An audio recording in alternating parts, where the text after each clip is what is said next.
Today I'm installing the SUMK side door storage boxes for the Tesla Model Y Juniper. I'm starting with the rear emergency pull cord.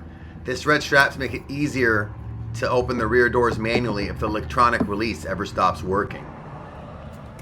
Next I'm installing the door pocket liners. So as you can see, each piece is designed specifically for the Model Y Juniper and it fits perfectly. Just match them to the correct door and you press them into place. There's no tools needed and each one takes only a few seconds to install, as you can see right here. This is one of the rear doors installed over the red strap. Now there's a cutout, but you don't really need to use it. They fit snugly, they look factory made, and they protect the door liners from dust, debris, and especially spills. I've spilled things in there before, like drinks or hand sanitizer.